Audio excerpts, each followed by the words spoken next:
Okay. Hi, Paul. How are you? Good. How are you? I'm doing very well. Doing very well. Very nice to have you on. Thank you so much for joining me. That's my pleasure. I had discovered your work through Mr. Peugeot and through Jordan Peterson. Of course, I found your dialogue, your interpretations of Jordan Peterson, your readings, and kind of how you go through and dissect those. So very informative and easier for me to couple with theology a little bit whenever I could look, because Mr. Peterson kind of has one foot in, one foot out as far as conviction of the Bible is concerned, but his interpretations are so profound. And I found you as a great person, a medium by which to connect those two dots. And so good. It's very neat to have you on, and I'm very happy to have you. And I don't, if you don't mind, would you mind kind of explaining what your role is right now and your position? I'm a pastor of a local Christian Reformed church that's Dutch Calvinist in the United States. I found Jordan Peterson sometime in 2017 and thought his work was interesting. And then when he started doing his biblical commentary, his biblical series, I found that very interesting. And I, in some ways, lacked conversation partners about it. And so I thought, well, let's make a video, see what happens. And I very quickly had more conversation partners than I ever knew what to do with. Yeah. And so I have kept doing conversations and commentaries, and especially trying to help people form little communities for themselves so that they can practice some of this and they can talk these things through and learn from them. So I've been doing that for the last 4 years or so. Awesome. Well, that's great. I know that you may have seen, I kind of started this YouTube channel to have discussions on consciousness and kind of what that means and how that fits into our experience first person, and then how we look at it in the third person. And as I was doing that over the last several months, it led me back to where I started as far as Christianity is concerned. And I found that very intriguing and wanted to speak to more people about it. And what I kind of wanted to start off with, just asking you, I find one of your discussions you and Mr. Peugeot had that were so fascinating about the meaning crisis and how you see that and how you see that meaning and crisis unfolding in our world, as far as what that really means. Because we say meaning crisis, and of course it can strike a bunch of chords. But would you mind kind of explaining kind of how you see the meaning crisis briefly, if you, and kind of what that means to those that may hear that phrase? John Vervaeke, a Canadian cognitive scientist who was a colleague of Jordan Peterson when Jordan taught at University of Toronto, was really the one who brought that term to the fore. And it has everything to do, I think, with the idea that in modernity, the only being allowed in public discourse that had agency and consciousness were human beings. And as cognitive science continued to develop, and as a lot of sort of second level thinking began to develop, even the agency and humanity of human beings was threatened, to the point that a basic nihilism sort of sets into the culture where nothing matters. And this is sort of where Jordan Peterson picks up on it, because Jordan Peterson very much detected that nihilism and began to address it with meaning directly, and began to suggest that meaning itself was a tell and an indication of truth and knowledge. And so I've followed along those trails. John Vervaeke basically saw that a lot of what has led to meaninglessness and nihilism has been the loss of religion in people's lives. And so he himself is a non-theist. And so he's been working on what he's called a religion that's not a religion. Whereas Jonathan Peugeot and I basically have noted that there's a degree in which a meaning crisis follows the abandonment of religion. I don't tend to find religious people suffering from this as much. And so for many people, the way out of the meaning crisis was, in fact, an embrace of some sort of religion. Okay. Yeah. Understood. And as Jordan Peterson's kind of said in the past too, whenever that religious element is lost, it may not even be so much lost as it is reattributed to another form of another outlet or another another manner by which to express this ultimate good or this objectivity we all kind of lack in foresight and finding. And so it outlets in ways of, upheaval against the system, upheaval against the leaders. And that kind of becomes a manifestation of this religious outlet, this logos, or so to speak, that if it's lost and not placed in religion, then it can find its outlet elsewhere. And that becomes an issue, because then people aren't really actually upheaving against societal structure so much as they're upheaving against the lack of an objective logos, so much so.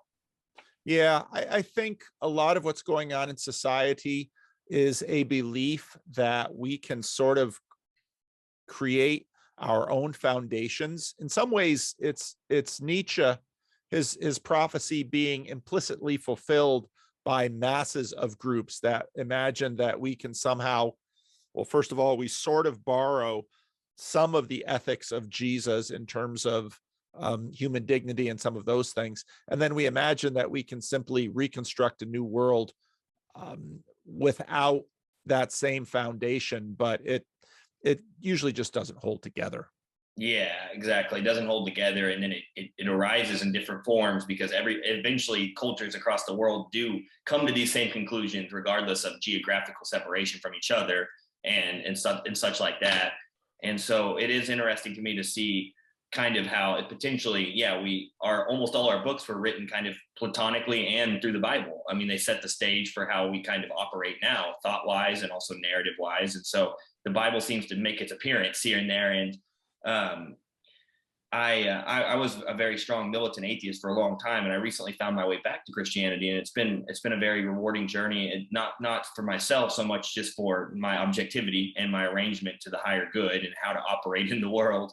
And through doing that, it came from the inquiry into consciousness. And one thing that I noticed you and Jonathan talking about, Mr. Peugeot, was how Jonathan said Peugeot, he was optimistic about this inquiry into the nature of consciousness, hoping, he even made a mention of this inquiry potentially being something that actually does lead to science, putting science behind the inquiry into religion and subjectivity and spirit versus body and things like that. He had mentioned that consciousness and this inquiry coming back around into the hard problem of subjectivity in the world might lead to something positive as far as solving the meaning crisis.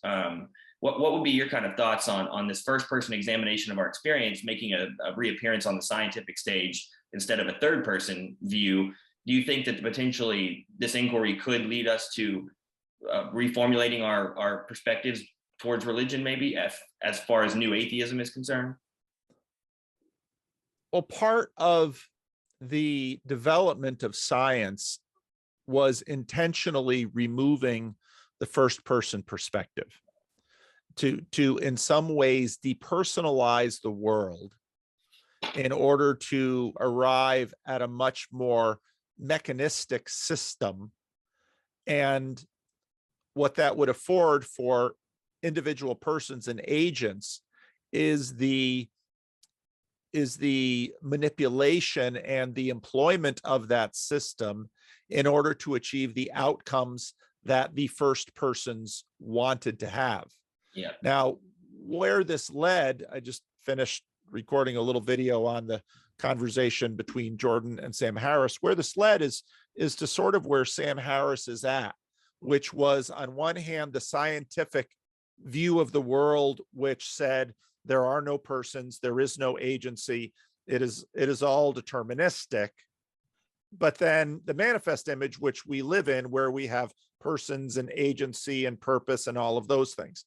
And part of the reason that modernity has been bottoming out is there's no way to bring these two images together. And so what happened in philosophy was phenomenology to try to get around this problem.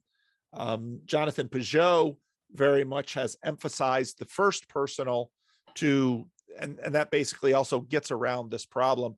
The difficult questions are going to be, what about some of the ways that the third personal, we can't throw away the third personal completely. Yeah.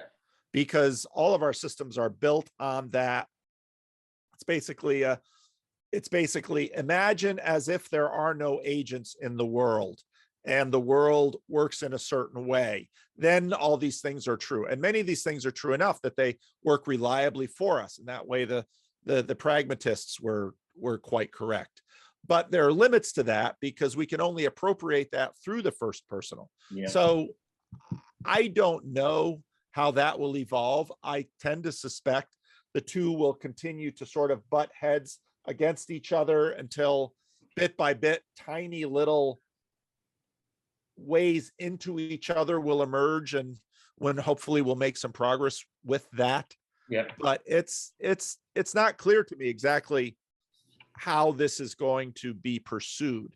There are, I think, some indications, and I think those findings are going to come through the religious, because I think in almost with almost all of these steps, that the religious anticipates the resolutions later on down the line. That's a much older view of sort of the hierarchy of thought, that religion is sort of at the top because it's really at the bottom, and then everything sort of flows from there. But it's going to take a long time. And Yes. and right now we're just at the point of achieving a degree of critical mass in popular culture as people begin to recognize, oh, 100 years ago, they said religion was going away. Now, religion is not going away, but many of the challenges with religion remain. And so that conversation is going to continue. Absolutely. Yeah, no, that's a really good take.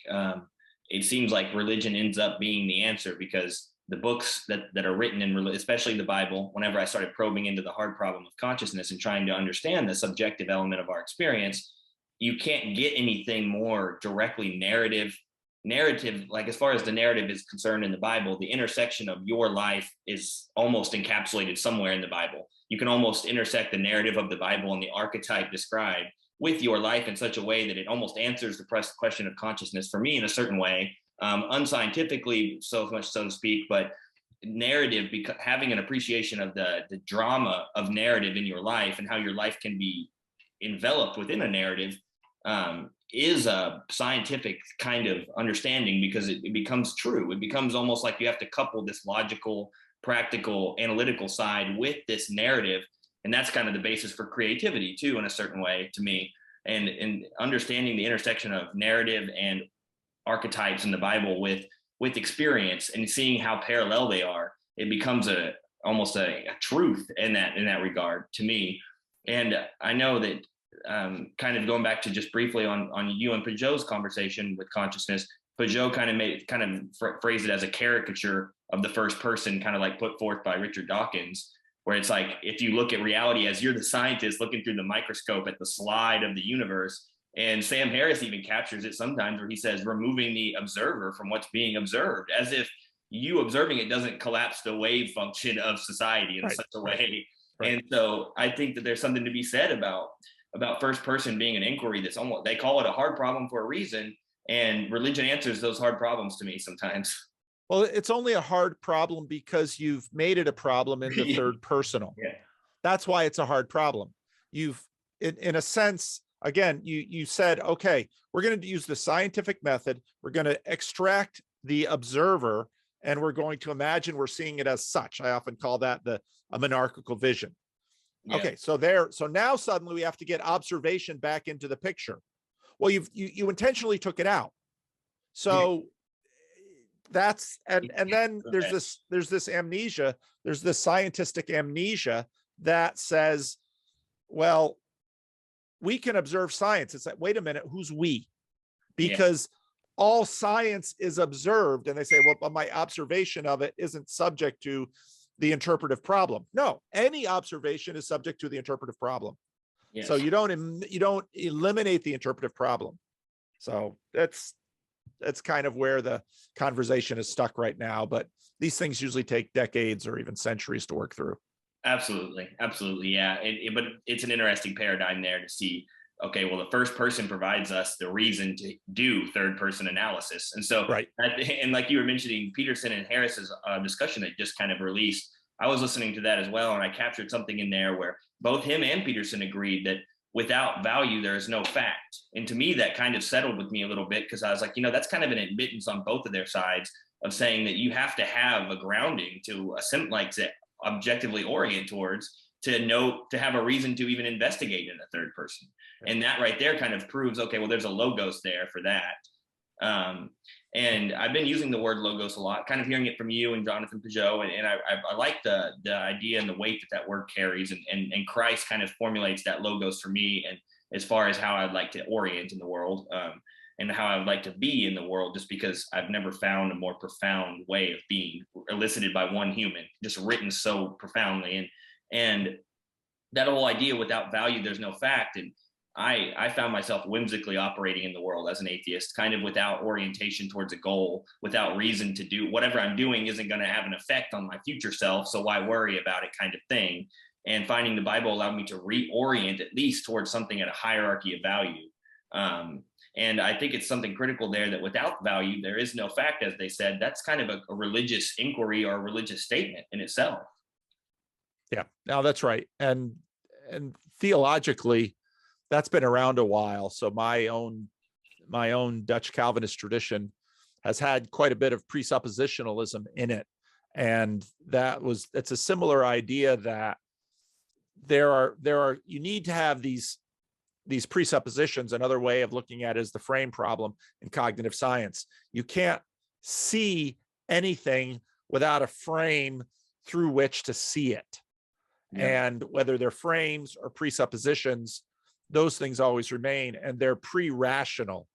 And so the imagination that an impersonal observer is going to construct the world rationally,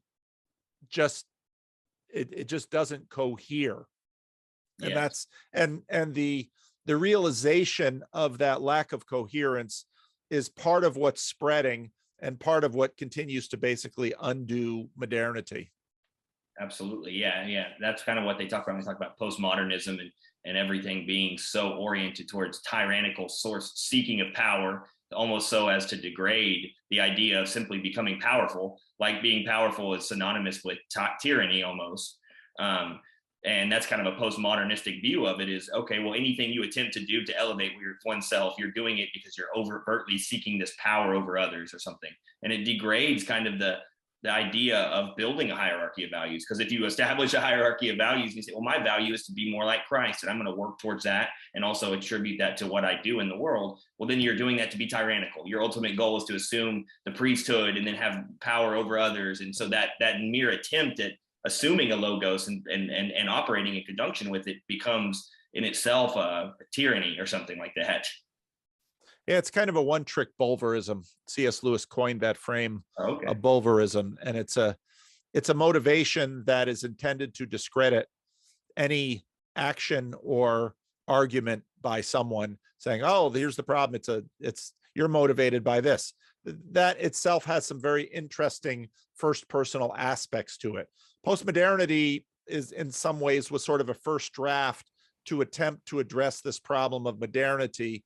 But it's what has been known as postmodernity is increasingly found to be substandard, because it just sort of caves into the hermeneutics of suspicion via Marx and Freud. Yeah. It goes way back. Yeah, it finds its thread through all that. I see. Yeah, and Nietzsche, that it's all just power. It's all just power. Okay. Yeah. And but is power really what I want from this world? Is that all that I want? Do I derive absolutely so much enjoyment manipulating and dominating other people? And the answer to that is no, not really. If I really want to control something quite a bit, I might be a very determined dog trainer. But you can even look at, let's say, the original Star Trek, Mud. It was a very interesting episode where this guy was marooned on a planet, and so he built all these beautiful female robots who were completely subject to his will. He wanted off because he couldn't stand it anymore, as if power alone will satisfy, and it really doesn't. No, yeah, I agree with you there. I think that's a very accurate take. Can you hang on one second? Just pause. I got someone knocking at my door. Absolutely, no worries. No problem at all. Not a problem. I was thinking too that just consciousness itself was an inquiry that led me back to religion, and not to go too deep into that, because I really wanted to ask you a couple questions, not theologically rooted so much so as just rooted in the idea of faith, and get your opinion of that. Because what had happened to me on my journey, or not journey, but just my phases of my life when I was an atheist and when I found my way back from atheism, I kind of was a disciple of people like Richard Dawkins. I was a disciple of people like Sam Harris, and both of whom I respect immensely and have learned a lot from. But what had happened was this degradation of the word faith, almost, I feel like, and to where it had been redefined or possibly reevaluated into a term that is associated with this imaginary belief in non-logically rooted thoughts, and this giving up of your coherence to this deity or something, a man in the sky, or kind of something like that. And I feel like you would be a great person kind of to ask on your take on faith, because I started to reframe the word faith to myself recently and kind of see it more as I had to have more faith almost as an atheist in something. I was faithful that the next day would come. I was faithful that I would go to work and get paid. I was faithful in something. I was faithful in the acts of human beings to supersede my logos, essentially. And I think that was pretty detrimental to kind of my understanding of religion. And I wanted to get kind of your opinion on how you define faith, so to speak, and how you see it and how you preach about faith. I think when faith is defined as attempting to know something for which you don't have evidence, that's a really lousy definition of faith. I think at least faith in terms of what the Bible talks about has much more to do with trust. Now, every time you get on an airplane, you trust in an entire network of persons, and usually netted together through institutions, that everyone is going to do as they say. And you have a competent pilot, you have competent mechanics, you have competent engineers that constructed the airplane, you have competent business people that are running everything. There's an entire network of trust of individuals and institutions that you place your trust in to get on that airplane. Yeah. Now, it's absolutely impossible to live without a level of even implicit trust that there isn't a tiger behind the bush, that the people that with whom I'm sharing a home aren't secretly plotting, my death. There's all sorts of things like that. And these are all the faiths by which we live. And so part of what happens in Christian faith is that a big part of where I think the conversation went wrong in the late 20th century, sort of kicked off by the New Atheists, was, on one hand, God became a little bit too, let's see, it's hard to say too, because that's a certain aspect of God that had already been assumed and understood within Christianity was lost. And that is sort of the presence of God throughout the system. And so, whereas obviously, I don't think it's unreasonable for someone to look at evil in the world, suffering in the world, and say, oh, I've got some doubts, I've got some wonderings. Could this world in fact be run by a benevolent God? I don't hold that thought against anyone, given the amount of suffering in the world. If you sit down with that question long enough, you then have to deal with the question, what is the source of good in the world? Because on one hand, there is a lot of suffering in the world, but there's also a lot of good in the world. And once you realize both of those things, you're now sort of thrown back on the kinds of conversations that human beings have been having throughout their history. Is this world the product of two opposing deities who are sort of duking it out together? So is it sort of good versus evil? And or is this world the product of, let's say, a Gnostic answer, which would be a substandard God who wasn't smart enough to sort of put the world together? And, we should all aspire to an immaterial God who will, once we are loosened from the confines of our decaying flesh, then now then being immaterial, we can then like live as forms in some sort of Platonic heaven. I mean, people have been talking about these ideas for a very, very long time, trying to sort of puzzle out the way the world is. Yeah. So over a long period of time, and especially then through the teachings and the assertions and the resurrection of Jesus, and then his followers, different answers about how the world is constructed came to be. And those things have been debated and pushed around and nuanced for 2,000 years now. But much of it winds up, of course, built on the substructure of the Old Testament and the story of the Hebrews. Yeah. Most of this, the Apostle Paul, for example, at the beginning of the book of Romans says, the righteous will live by faith. Well, what does that mean?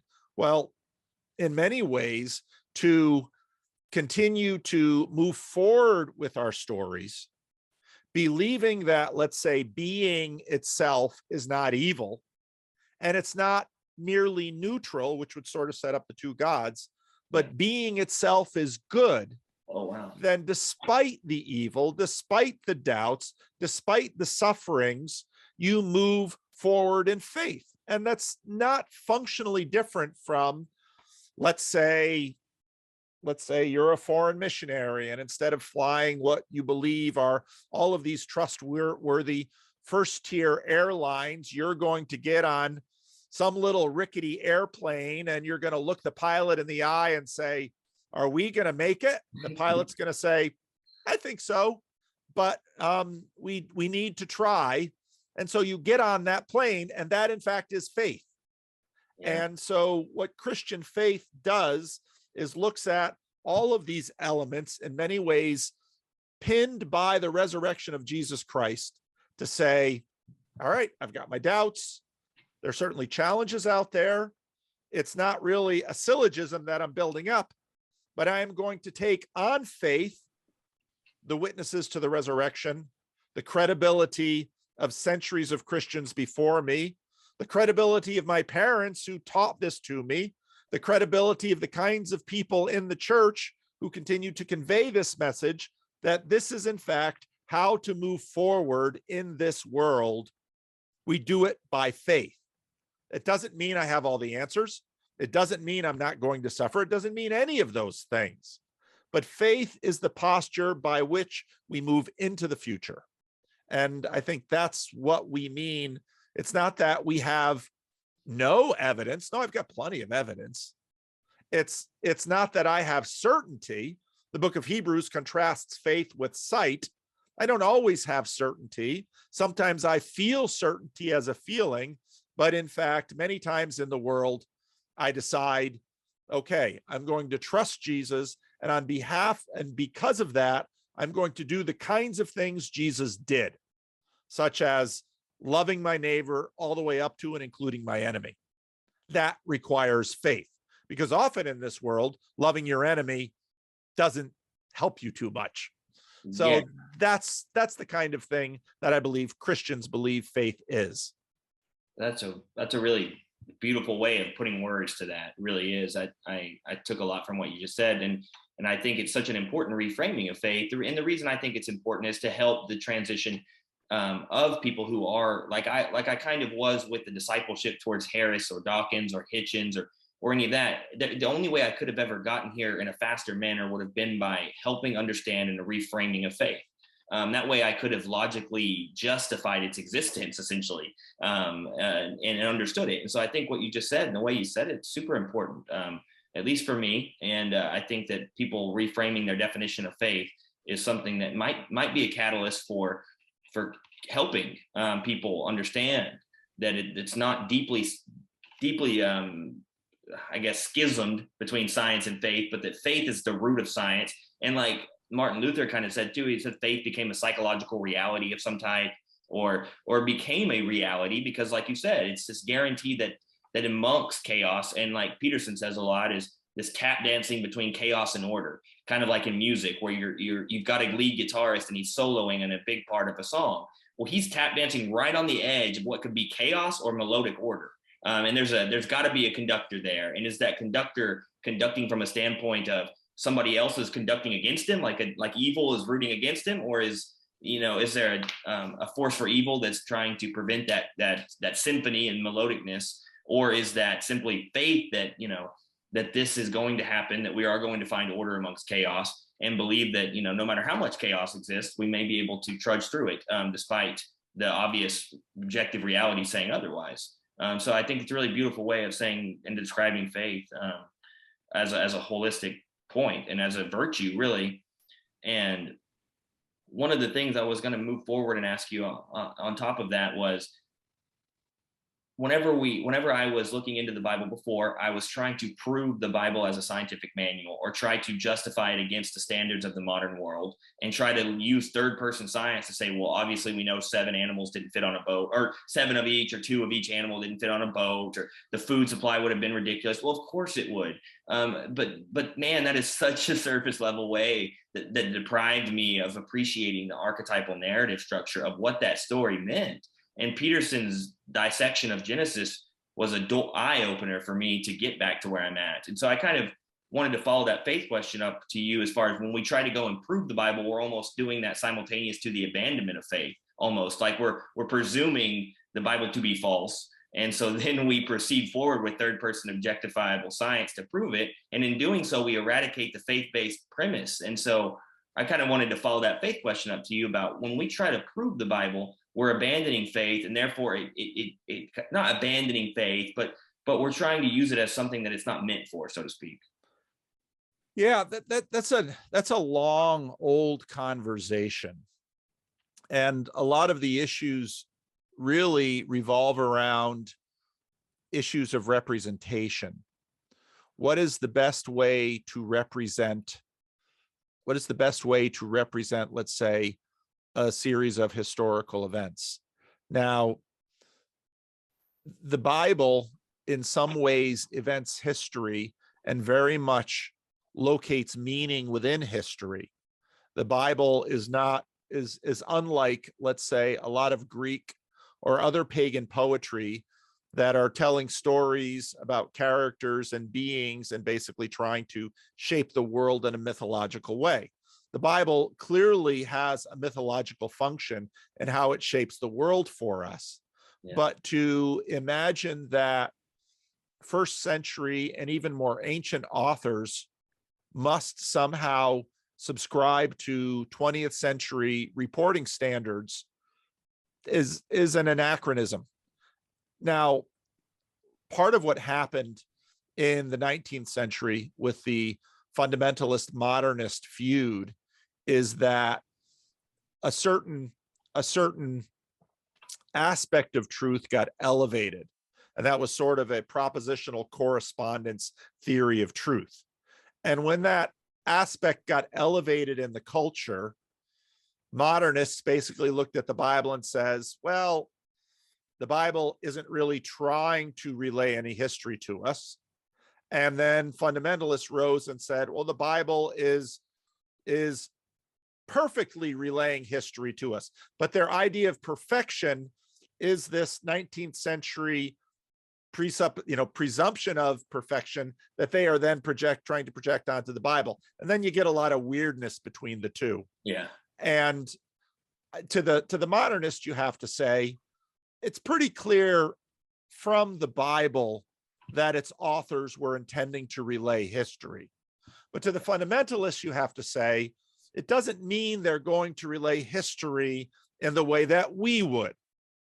And so, and the more we understand, the more we appreciate ancient texts and understand the way cultures impact representation of historical events, the better, we can say, well, the Bible wasn't written by us because we certainly wouldn't write it that way. And I think where Peterson sort of steps in and why he had the impact he had was he intentionally sort of tried to sidestep that entire debate and say, let's read the Bible psychologically and mythologically and see what comes out of that. Absolutely. And I think his basically sidestepping the modernist fundamentalist feud just helped a lot of people, because basically Christians and atheists had been working that feud for such a long time. The conversation itself basically became unproductive for people who had questions about how to live their life.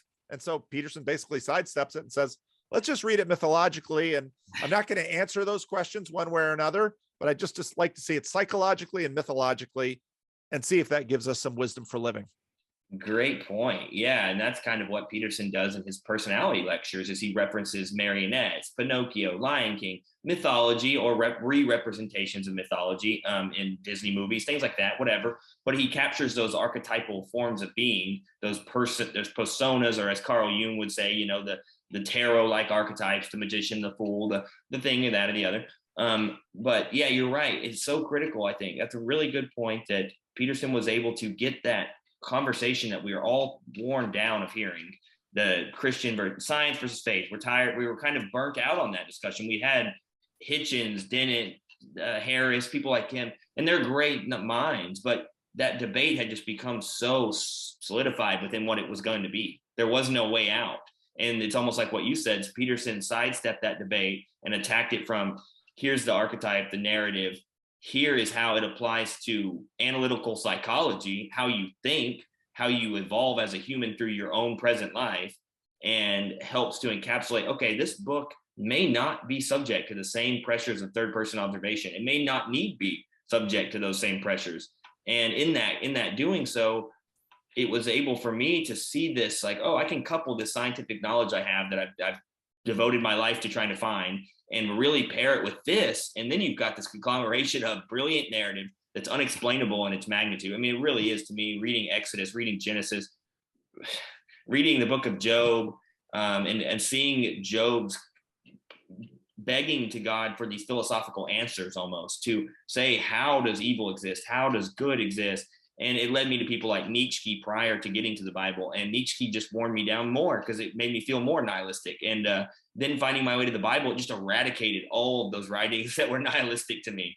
And through your work, through your discussions, a lot of that really helps looking at it in this analytical, psychological manner, because eventually it leads people who may be atheists to the realization of what this means, of what the logos that's defined and demonstrated so clearly through the life of Christ.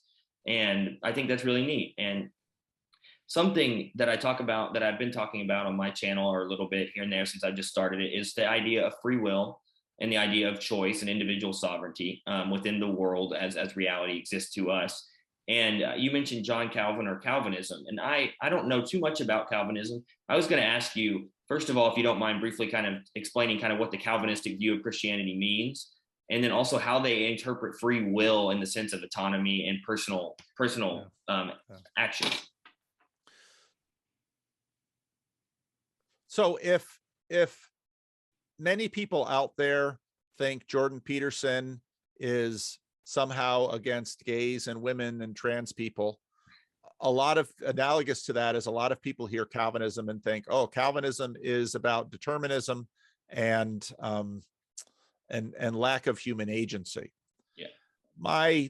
John Calvin was a second generation reformer who was a French refugee. He had to leave France because France was taking a pretty hard line against reformational ideas. It's a very complex history. There were elements of the Roman Catholic Church, the Jansenists, who in many ways adopted many similar ideas. Calvin basically came to fame by virtue of his writing. At that point, the printing press was still fairly new culturally, and Calvin became quite popular writing his institutes of the Christian religion. And really what Calvin tried to do was synthesize some of the observations of the first generation reformers like Luther and Zwingli, without losing some of the longer standing theology of the church. And I see Calvin as really a synthesizer trying to mature some of the aspects of the Reformation. And this holds in some areas such as Calvin's theology of the Eucharist, which I would say emphasizes the real presence of Christ. A friend of mine, Brett Sockold, recently wrote a book on transubstantiation. He's a Roman Catholic scholar, in which his assertion, his thesis, and I think he's right, was that Luther basically wasn't really understanding Aquinas, and he was trying to get back to Aquinas, and that's sort of how consubstantiation arose. But Calvin came a little bit closer with his real presence, which better understood the Eucharist. Now, Calvin synthesized a lot of that stuff. A century after Calvin, a lot of people, as sort of proto-modernity continued to develop in the system, a lot of ideas that tended to, at least formally, get more modernistic began to develop into the tradition. I see. Okay. Yep, I see. And so Calvinists are sort of a strange bunch in the Protestant crew. They eventually, in many ways, became sort of the dominant voice in Protestantism. Lutheranism continued and took a slightly different shape, but Calvinism sort of took on a much more dominant, rationalistic voice and really seeded many of the forms of Protestantism that would emerge then in the 18th and the 19th, and even some of the early 20th century, with many Baptists have elements of Calvinism in them. Presbyterians, obviously, Continental Reformed, obviously, but a certain approach to the world.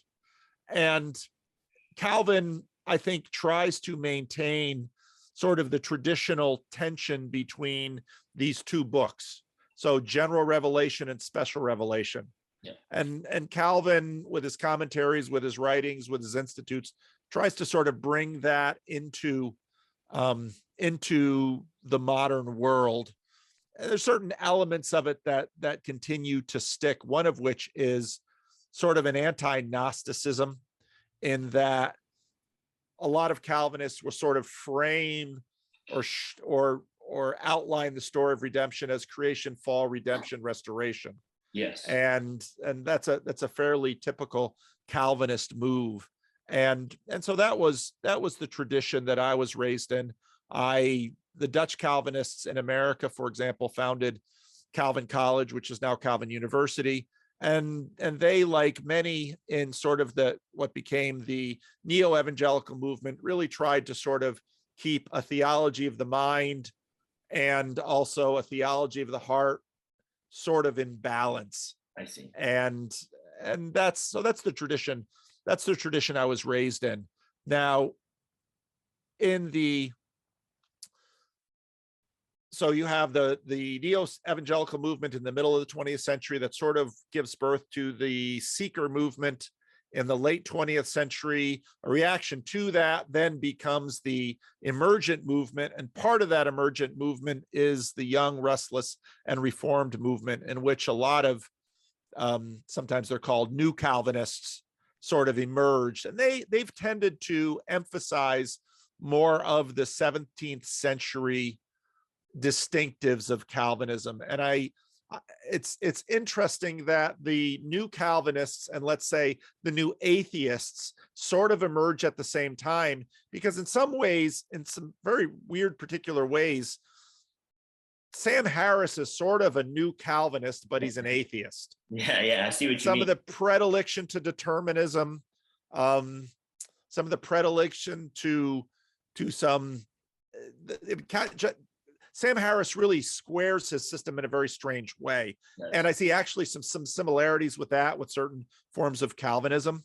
So there's a lot going on there. Yeah, And so when I identify as a Calvinist, which is absolutely reasonable because I'm a Dutch Calvinist, people then sort of say, well, you're like a new Calvinist. It's like, well, I've got some similarities to new Calvinists because they are Calvinists, but there are some ways in which, especially Dutch Calvinism, dealt with modernity in a little different way. If you look at some of our lights like Abram Kuyper and Herman Bavinck and sort of what Calvin College did in the mid 20th century. So there's a whole lot of theology and interchurch drama that goes into there. But part of what Calvinism, I think, affords me now is, especially in a context like this, with the meaning crisis, is a bulwark against believing that my salvation is up to me. Now, I certainly have responsibility, and that's where sort of this Calvinists are like these frozen chosen determinists. That I understand where people get that take, especially listening to certain Calvinists and reading some Calvinist material, but I never see Calvinists actually live that way. Yeah. Calvinists, in terms of how they actually live, sort of on one hand, tend to be fairly activistic in, because my defining threesome I get from the Heidelberg Catechism is misery, deliverance, gratitude. All of our energy, all of our activity needs to be motivated by gratitude. We're not attempting to save ourselves. We're responding to a salvation that has already been accomplished for us. And so on one hand, you can see that's deeply Calvinistic. Yes. And it's also the fact that I am not, a lot of people imagine that their salvation is dependent upon their grasp on God. And a Calvinist sort of inverts this and says, no, my salvation is dependent on God's grip on me. And the reason that affords me comfort is because I know how fickle I am. I know how dim I am. And so if I have to choose between my ability to grasp God or God's ability to grasp me, I'll take that one. Yeah. You're relinquishing. So that's sort of, I get a lot of people seldom ask me this question directly. Oh, okay. Because it's not an easy question to answer, but because they listen to me and say, well, you're kind of a weird Calvinist. I was expecting to hear some other things out of you, but that's sort of how I understand Calvin and how I apply it in my ministry and in my life. No, I like that. Yeah, I didn't mean to ask too loaded of a question or anything. No, it's not a loaded question. I'm happy to answer. I very much appreciated what you just said, and I really stuck with me. I know it was towards the end, but that's not why it stuck with me. The misery, deliverance, gratitude, the threefold platform, that means a lot to me, and it sticks with me. Just paralleling it to, I go back to Job, I go to Jonah a lot. I like these prophets in the Old Testament that seem kind of haphazardly tossed into the Old Testament sometimes, not haphazardly by any means because they carry weight of gold, but the idea of misery, deliverance, gratitude. And it's almost like gratitude, the deliverance and gratitude almost have to coexist to a certain extent, because to be delivered requires this acknowledgement of gratitude amidst the turmoil. And that theme in the Bible and this idea of receiving this grace from Christ in the new covenant, receiving this forgiveness, it's not something that's lightly, it's not an easy calling. It's not something that you hearken after and do it half-heartedly. It's something that, like you said, if it's a predetermined salvation of some extent and that you're flexible within that terminology, then if you accept this, like you have a choice, if you do and you follow this call, it becomes your consciousness, it becomes your way of being. And inevitably gratitude is on the other side of that, but gratitude is also that medium by which you accept the deliverance from that turmoil. It's you come to that realization of gratitude being primal, being foremost in your life, being the only reason you were able to be delivered. kind of. And so I think it's a theme in the Bible, is this hardship and this transcendence of suffering, and this Abraham lounging around his father's tent till he was 70 years old, and then going on a calling. Well, he had been in misery. I mean, he had been locked in turmoil, or in a sloth-like existence, so to speak, and went and did this, and went and found this calling, and found gratitude for God along the way as the key to unlock the door to deliverance from it. And so I think it's a really neat way of framing it. Calvinism is a complicated topic, and we all have different ideas of what that means, of course. But I think it's very neat. I think the way you just described it. So I appreciate that. One of the other things I was going to ask you about in relation to theology, of course, is something kind of to do with archetypes that are presented in the Bible. It seems as if there's a narrative archetype presented in the Bible, whether it's through a prophet of the Old Testament, whether it's through Abraham, whether it's through a disciple. There's almost an archetype for all individuals. Like it's almost like you can read the Bible and almost everybody can parallel at least something in their life to the tribulations that one of the people in the Bible had underwent in their life. Not directly, of course, and not almost synonymously one for one, but in some way or another. And I find that a comfort in that, but also a truth in that archetype, that if you're searching for the Bible as a scientific manual and you're using it and you can't figure out how to justify that, and you fall into that faith science debate forever. But if you can get out of that and you get into this realization of truth in narrative and truth in archetypes, and almost in a way it became impossible for me to rectify the unending truth in these archetypes of these people in the Bible. And as a way to justifying the truth of the Bible with science is if you can transcend this idea and then look at the narrative of the structure of the Bible and understand that they highlight archetypes so heavily of human beings and how they are in the world. And then you can start following through these stories of some of these prophets and some of these people and seeing, not directly, but indirectly, a parallel in your life, in an individual's life. And I think that can be of a lot of comfort to people. And it can help people who have the understanding. They can take narrative, connect the narrative to the archetype, connect the archetype to their already existing logical formation of the world, and then find truth there. And so I just kind of wanted to ask your opinion on narrative structure and how it pertains to belief. I think narrative is one of the most powerful ways of shaping people, because in some ways we see each other as sort of these skin-based creatures with hands and feet, noses and eyes. But in many ways, that's one aspect of us, one, let's say, layer of analysis. But in many ways, my life is beyond this body, and it is better contained and better represented as a sort of story. Now, I appreciate the fact that what postmodernity does is sort of cast doubt on the capacity of any narrative to communicate any level of truth. And whereas I'll certainly concede that narratives are subject to distortion of many kinds, narratives are an enormously powerful way of, in fact, communicating the truth about beings like ourselves, which in many ways are, by virtue of the number of aspects that we embody, the number of layers that we participate in, extremely difficult beings to capture. So you can take a picture of us and, well, here's a picture of me. And let's say all someone has is a picture of me. Well, he's got a big beard and he's pretty white and pasty. His eyes are kind of bluish gray and his nose is kind of big. And, he's wearing a blue shirt. That's him. Okay. Well, what do you know about me from that picture? Not a lot. Well, yeah, Kermit the Frog here. What's with that? We have all these theology books. What's with that? Let's say I donate my body to science, and some pre-med student at some university in Sacramento then has me lying naked on a slab. Well, what can they answer about me? Was he a good husband? Did he love his children well?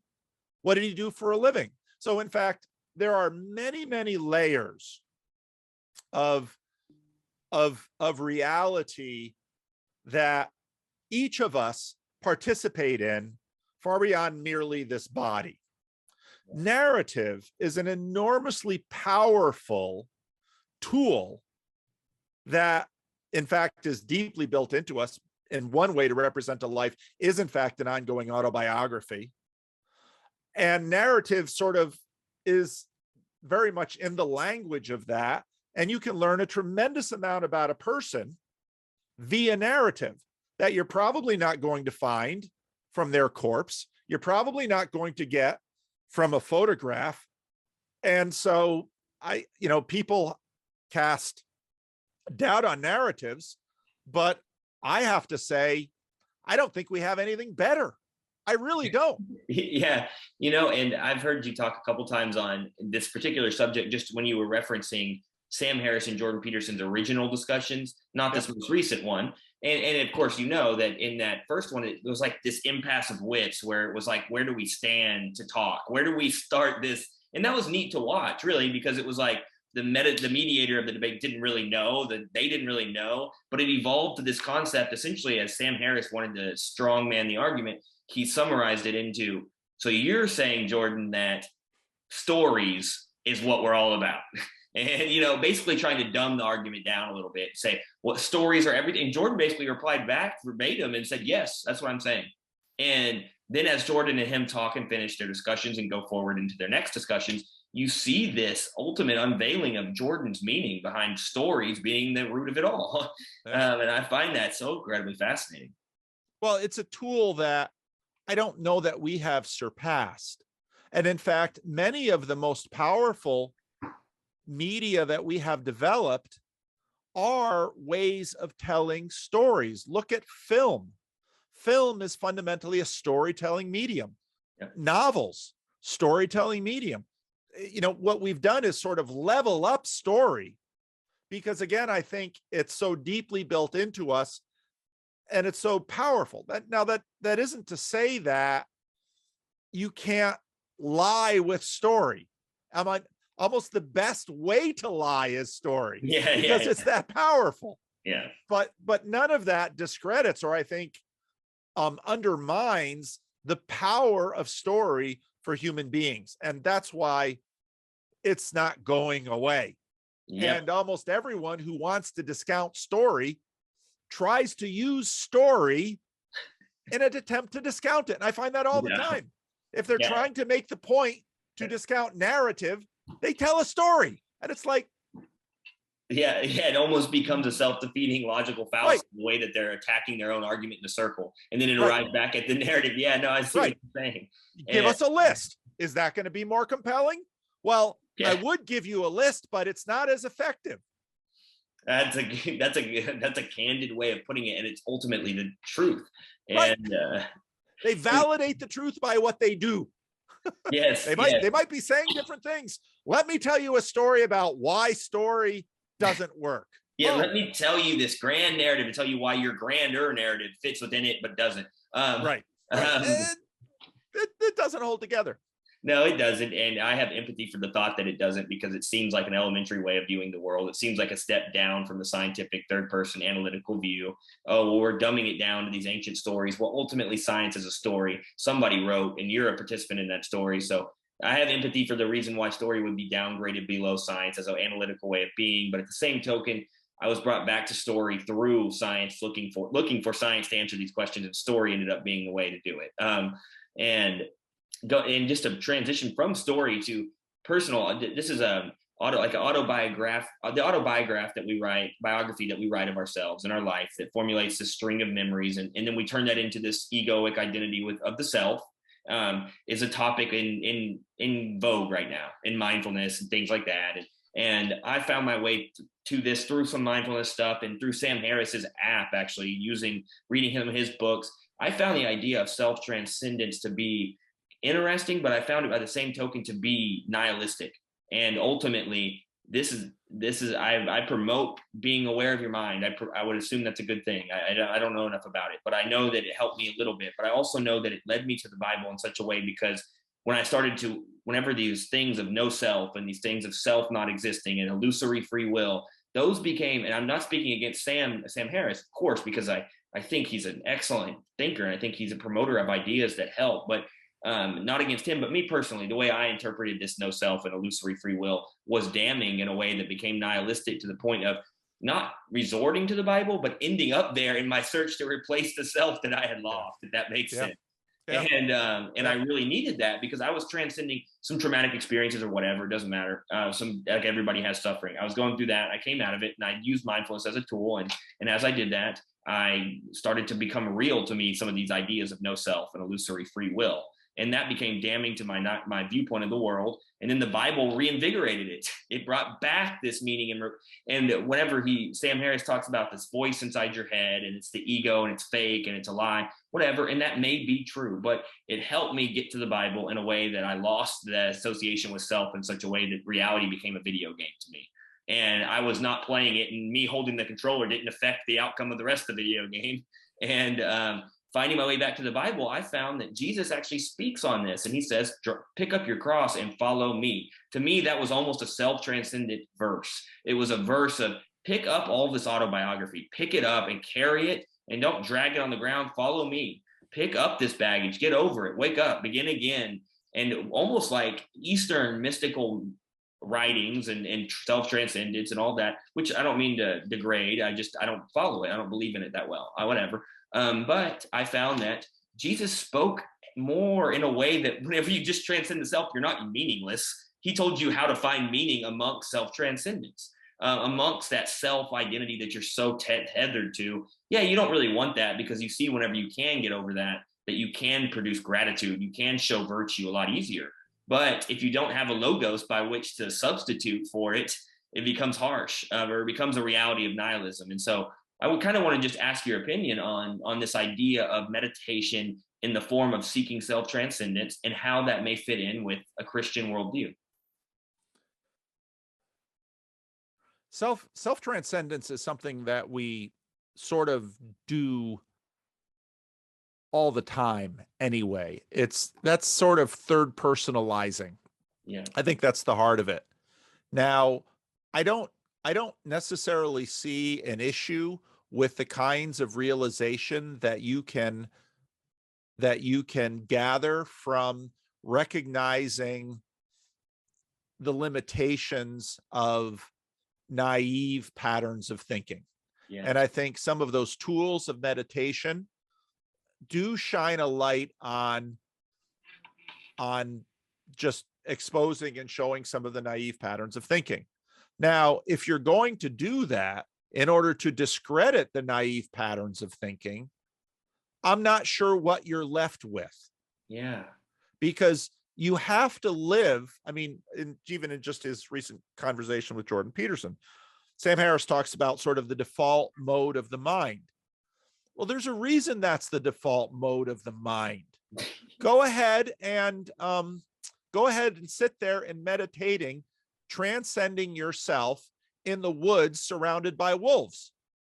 You will self transcend until you are out of your body. Yeah, you'll There's a reason you have that default, and the default is not evil, but to learn its limitations is not in and of itself a bad thing.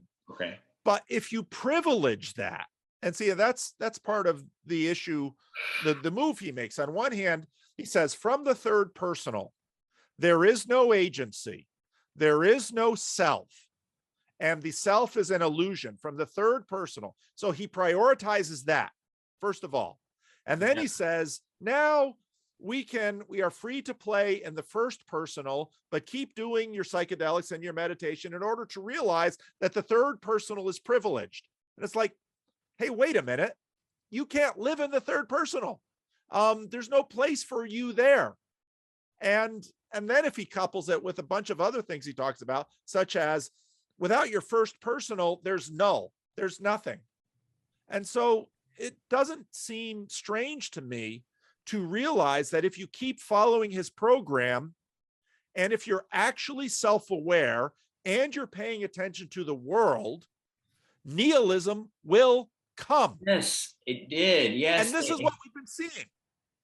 And people got to nihilism, and then Jordan Peterson showed up, and it's like, You mean I have an option? I don't have to stick with nihilism? And most people will reasonably say, okay, nihilism, I got it, but can't live there. Just like I can't meditate in the wolves in the woods with the wolves, or they'll eat me. So it's actually legitimate and meaningful to pursue meaning. And, you know, in the video that I made yesterday, and I touched on it a little bit today, I think Harris basically says the purpose of life is to avoid suffering. Yes. I don't think that's coherent. I think there are limitations to Peterson's meaning gyroscope, but meaning is a much better answer, because we will embrace suffering for the sake of meaning. Oh, that's so true. Yeah, that's a reality beyond, you can't debate that reality, because we do it all the time. And Sam Harris lives it. To everything I know, he's a loving father and a competent husband. Yes. Which means, you know, a high status male like him, he could sleep around. He could leave his family. You know, he hasn't. Why not? He is embracing the suffering, the cruciform task of monogamy and being a faithful father. Why? Because it's meaningful. And that's not the only reason. He's also pursuing an archetype and a narrative. And I wish he'd just say, you know, he's almost there. He's almost there. I feel like he's almost there. And no, you're so right. He does do that. And I have a deep rooted appreciation for Sam Harris. I really do, because of what he's taught me, what I've learned. But you're the first person that I've been able to talk to about this in a way where I got a response that was identical to how I experienced it. I was going through what you were describing as that threefold process, and I was amidst the turmoil at this point. And I decided that as I exited that turmoil, that I pursued intellectual pursuits again. And Sam Harris was one of my, and I started doing meditation and realized, whoa, you mean this atheist idol that I had also did meditation? Oh, this is perfect. I can stay an atheist and do that. Okay, I'll follow him like a disciple again, which once again, I still follow him in a certain kind of way, but I'm not a disciple. And what happened to me was I went through his program. It wasn't just him. It was Advaita Vedanta, non-dual meditations that arise from Hinduism and things of that nature, which helped me in a certain type of way, but it arose at nihilism at its utmost crux, to a point where meaning became not just not a virtue, but not an idea, not a point, not even the word meaning didn't even have English language value to me any longer. And it really, and that reality became ultimately true in my waking up in the morning. And I didn't know why, and I didn't really mean for it to. And so then I started pursuing, okay, I've got to figure out what is good and evil. I've got to figure out good and evil immediately. And I've got to figure that out and figure out how I can be good and if good matters. So I ended up at Nietzsche, and I ended up then what saved me out of Nietzsche was Plato, and reading the Symposium and reading the Discourse of Love, and how it's the glue that binds the world and stuff. And then I was able to identify again with some type of logos and see love as that logos. And then I was like, well, who has personified love in this world, in these religious texts? Well, is it Krishna? Well, maybe. Is it this? Nah. I went to Hindu temple, and then I found my way to the Bible. And I guess I'd say reading the book of Job and reading the Gospels of Matthew and Mark and Luke really, really did something for me. It's really deeply personal, and it helped me out of this non-dual idea that had permeated my landscape of being. And it wasn't the fault of Dr. Harris. It wasn't the fault of any of, I had agency in all of this, and it was a journey that needed to be had, and agency was only mine. But it was so much so that it's unspeakable to me, the amount of help that listening to you, Mr. Peugeot, listening to Bishop Barron, and reading the Bible helped me reestablish this complete and utter loss of logos that had occurred from pursuing non-dual practices in Hinduism. And not to disgrace Hinduism or anything, but it's so powerful to me what narrative did for me. And so that's why I kind of wanted to wrap that question around a narrative, and the way in which you answered it, and the Calvinistic pairing of transcending suffering and being that, and then coming to gratitude. Those things are presented by Mr. Harris and stuff, but the thing is, they're presented in a way that they're unattainable, because you lose the meaning to pursue them. You lose the reason to pursue gratitude, even though gratitude may be preached. And so I really appreciate the way the illustrative way you kind of described it is gratitude's the medium by which you transcend the suffering and things like that. That's a cool way of looking at it. But I've never heard, just hearing you say that, I identify so parallel with that description. And I had never heard that before. Just somebody really just say what I went through, not just using his app, but using non-dual practices of meditation and what they can do and how they led me to the Bible. But if I wouldn't have made it back to an ultimate logos, what would have happened is kind of an odd question to ask. Yeah, I don't know. It hasn't been my story, but Oh no, I know. I didn't mean to end that I kind of wanted to actually go past this and ask you, when just as I was talking about good and evil, and Friedrich Nietzsche and the determination, he writes on the genealogy, morals, and things like that.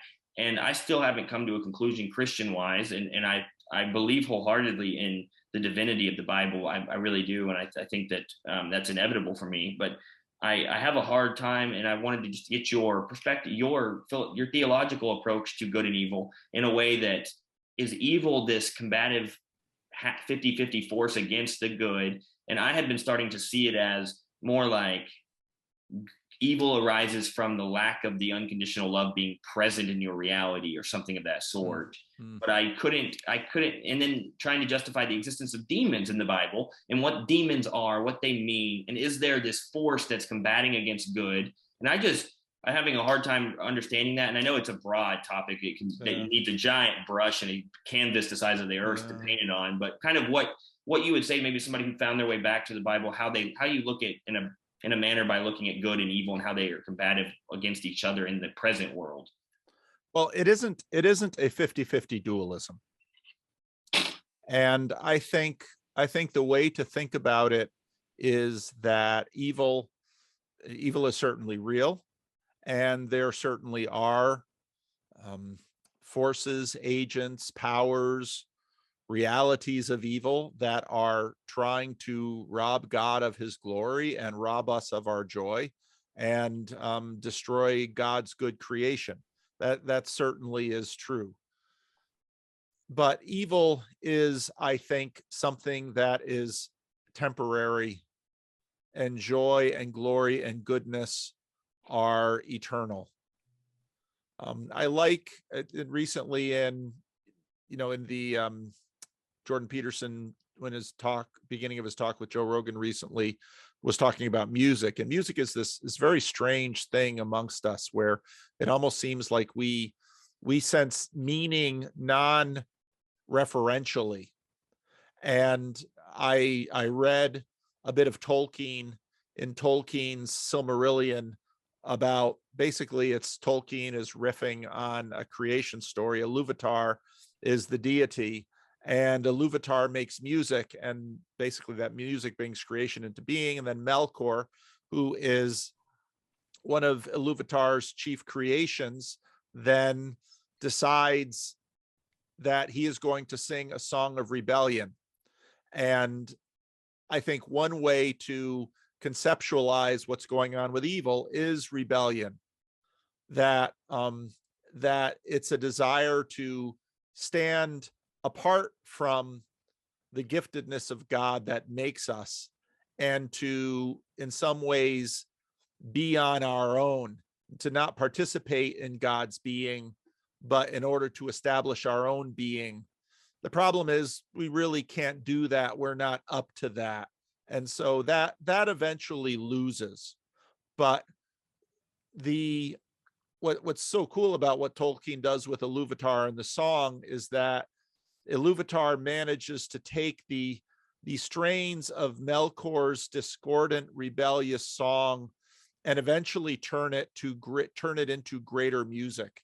And in Christianity, that's what we see with the crucifixion and resurrection of Christ, that the rebellion of the world is turned into greater glory. And we recognize that in narrative, because much of our narrative, you have a initial state, let's say situation A, then you have a problem. And often that problem is sort of a breaking of shalom, a breaking of the created goodness that God intends for his world. And that's going to somehow have to be overcome.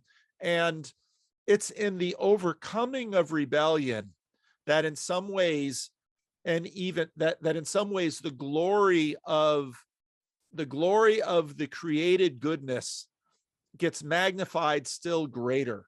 The Apostle Paul has this very interesting saying that the angels, that there's this word in the New Testament, epithumia. Thumia is just sort of the standard word for desire. Epi is a Greek preposition, which is sort of an intensifier. So it's over desire. And so the Apostle Paul will often talk about sin as over desire. I should love my wife, but if I over desire my wife and make her the center of being, I destroy my marriage. And in some ways, I might even destroy my wife, and I destroy myself. And so this word is almost always used by the Apostle Paul as a negative thing, and almost embodying in itself the pattern of sin, of taking a good thing and making it an ultimate thing. That's sort of the nature of idolatry. But then the Apostle Paul uses this word to talk about how the angels feel about looking in on the salvation that Christ is accomplishing through us. That's a very strange word to use in that. And what it almost reflects is that the angels in their unfallen goodness are certainly filled with power and glory and goodness and all the good things of God. You know, they have not rebelled, unlike fallen angels who have rebelled. But when they look at us who have rebelled and they look at our redemption, what they see is, in fact, a greater glory by virtue of God's power through the redemption to redeem. And we almost always see that in story. If you were to go to the movies and sit down with a movie and you see a story of a happy family, and you know, the jobs are good and the relationships are good and the meals are good and everything's wonderful, you might leave the movie theater and say, wow, that was sure a pretty amazing story about a really happy family, but nothing happened. Yeah.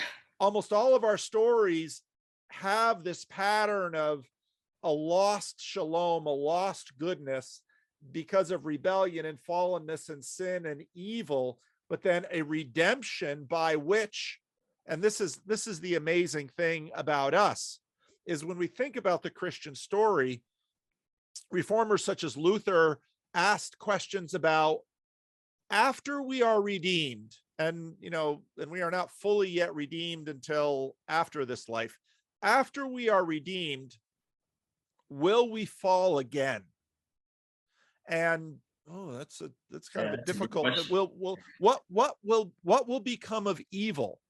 And Luther's answer and the Reformers' answer, and I could hear from the Catholic and the Orthodox, I don't know what their answers are. They're probably not too far away. But the idea is that finally we begin. So there are people who live outside my door here who are meth addicts and alcoholics. And now I've never tried meth.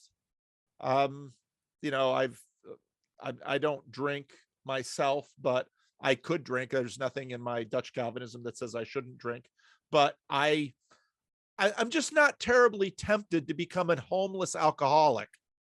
Yeah. Because, you know, there are aspects of their life that they have, you know, I could see some, even in that misery there, every now and then there's little sparkles of something decent, but I'm not tempted by that. Yeah. So the idea of redemption in this great story is that what God does through our rebellion is accomplishes something in us that probably could not have been accomplished in any other way. Now, there's a hint at theodicy there, but it's really hard for us to really sort of put together an airtight theodicy. But there seems very much to be that story in the Bible, that for all of the rebellion that happens from fallen angels and fallen human beings and rebellious principalities and powers, in the end, God takes that and can accomplish through that greater things. And often the biblical metaphors are something like gold. Well, you can have gold in ore and you crush the ore. And in order to actually get pure gold, you must put it in a crucible and refine it. You have to turn up the heat. And so on one hand, evil is rebellion, and it is not the evil and suffering that we commit, we participate in, and that we suffer from. This is not God's desire for us. But given that we have chosen this for ourselves, what God desires is that we are refined by this and that we come out of this greater than we came in. And even, let's say, as you've now come into the faith, you are in some strange ways possibly a better Christian for having taken the rebellious journey you have. And I see that often in people. So I think, I don't know if, I think that's the best way I can answer your question. No, that was beautiful. I really appreciate the language. It really is. And you mentioned the addiction and the appeals of that life didn't shine through to you because obviously the future where I had fallen into that, not so much so recently, but over the last 2 or 3 years, maybe a year or so ago, I was in the throes of that. And regardless of my autobiography, that's where I was at. And I didn't see the appeal either. But what I did see was the appeal in the present and unableness to reconcile present gratification with understanding that in the future it would be worse if I gratified these present desires.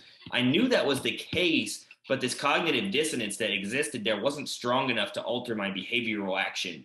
And like you said, to me at that point, and amongst the throes of what would have been an abusive relationship, things like that had been proceeding into this, I was able to get out of it, but not by my own accord. And I was able to only get into it with my own agency because I was intentionally turning my face away from what I knew to be right. And whether or not I wanted to admit that at the time, I never would have. But I know for a fact, and metacognitively looking back on that moment in my life, I knew I was intentionally turning away from what the route to good was. And so I, as an agent in the world, created my reality. I could not have gotten out of it without a story to help and a story that I could intersect with in such an archetypal way. And so to hear you say what you just said about the addiction and about those kinds of drugs, I was into those. And unfortunately I was, but not unfortunately, because I look back on it now, I created all that. I created every bit of that. Just like in Job, when Job acknowledges to God, even when he takes all the oxen and Satan's going to and fro in the earth, Job acknowledges that he created this. To a certain extent, he still wants to talk to God. He wants these philosophical inquiries satisfied, but he's never really to the point of saying, so I'm trying to emulate Job in the way that I perceive it now, because I find myself a lot of times, well, God dang God, like, well, how come I had to be in the No, I created the circumstance. I was not able to deliver myself from these circumstances until I found some sort of divine connection. And it wasn't unique to me. This divine connection of salvation is most ultimately available. And I just happened to willingly, finally have the willpower to reorient towards it. And through that was the only way that I would have been able to make such dramatic, instantaneous change. There's no other way. Medically, physically, the withdrawal, whatever may have been the case, would have prevented it. But in this case, whatever force was helping me through this when I was crying out to it, I found connection to it in a way that allowed me to just say, well, it doesn't matter what the suffering is that I'm going to undergo to just quit doing this now. I have to quit doing it now. Yeah. And so your work and your videos and the way Jordan Peterson throughout these last year for me it's been this journey through this non-dual thing and transcending some suffering I created for myself, acknowledging I created it and finding a redemption arc. Whenever you a second ago when you were talking with your hands, you were kind of creating an arc shape. Yep. And that's kind of where that probably the origin of that etymology of that idea comes from is this arc, because it's a parabola. It's a shape in mathematics. Not that it matters, but it's kind of intriguing to me that it's a parabola, like E equals MC squared. Basically, the equation for the universe is a parabola itself too. I mean, it forms a parabola. Not that mathematics plays into this at all, but I find that this arc, this shape, this ideology is prevalent in the universe as a whole, theologically and just universally. And so I think that what you just kind of elucidated there with the redemption arc and the transcendence, and if you just had this happiness pervade through the whole movie, what would we just watch? We just watched bliss evolve into bliss and then death. And so basically that is a really good encapsulating answer. And I think for the most part, I don't want to keep you much longer. I wanted to kind of end, but I really appreciate your time. I really appreciate your answers. I really, really do. It means the world to me for you to talk to you. I've been watching you for a while, and never did I thought maybe I would be able to start talking about stuff on YouTube and then be able to talk to Pastor Paul. And so you've kind of been my well, good for starting a channel. I mean, that's a good thing. Thank you so much. And it's almost like vicariously you've been my pastor. A lot of times I've went to your videos and searched through titles to see which one can I really get into today that speaks to me. And so it's almost kind of vicariously, you've really been a big part in helping me understand the theology, and not just theology, and understanding a lot of these musings by these high level cognitive thinkers like Peterson, who I couldn't really break it down the way I needed to. And so coupling his talks with yours and vice versa really helped. And Mr. Peugeot as well. I look up to both of you guys. And I wanted to say at the last, just how much gratitude I want to show towards you guys, and how much I really appreciate you coming on here. It means a lot to me. Well, thank you. Thank you. Well, it's a pleasure. I thought this conversation went well. After you post it, and if you're ready, I'd be happy to post this on my channel. Yeah, I would love for you to. I thought this went well. So I did too. I really enjoyed it, and I will most certainly pass it along to you to post on your channel. Okay, sounds good. Thank you, Mr. Vanderclay. You have a great rest of the day. All right, you too. Bye-bye. Bye-bye.